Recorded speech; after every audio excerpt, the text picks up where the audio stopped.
Samya, according to you, what do you think?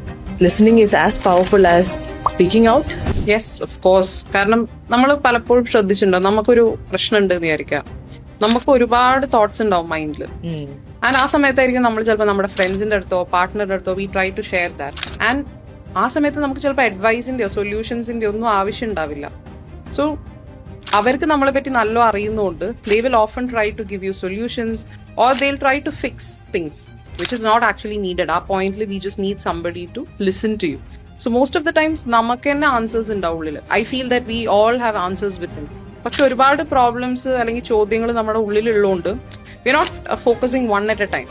ഒരുപാട് questions വരുന്നുണ്ട് നമ്മുടെ മനസ്സിലല്ലേ. But when you start speaking അതിൽ കുറച്ചും കൂടി ക്ലാരിറ്റി വരും. അപ്പൊ കേൾക്കുന്ന ആൾ മിണ്ടാണ്ടിരുന്നാൽ, if he or she is an active listener, അവരൊന്നും നമ്മൾ ഇന്ററപ്റ്റ് ചെയ്യാണ്ട് നമ്മൾ പറയുന്നത് കേട്ടിരുന്ന without the need to fix things, ഒരുപാട് ക്ലാരിറ്റി ഉണ്ടാവും നമ്മുടെ തോട്ട്സിന്. It's easier to process the thoughts and we feel that നമ്മുടെ ഫീലിംഗ്സ് വാലിഡ് ആണ്. We are not alone in this journey. So ഒരു നല്ലൊരു ലിസണർക്ക് they can actually help you process your thoughts with more clarity. And അങ്ങനെ ഉണ്ടാവുമ്പോൾ എന്താണ്, നമുക്ക് തന്നെ ആ പ്രശ്നം സോൾവ് ചെയ്യാൻ പറ്റുന്നുണ്ട്. And I think that's the way healing will happen. And ആ ഹീലിംഗ് നടന്നു കഴിഞ്ഞാൽ ഒബ്വിയസ്ലി നമ്മുടെ പൊട്ടൻഷ്യലും പുറത്തേക്ക് വരും. സോ ഒരു നല്ല ലിസണർക്ക് ഈ എല്ലാ സംഭവങ്ങളും ചെയ്യാൻ പറ്റും ഇഫ് ദേ ജസ്റ്റ് ലിസൺ.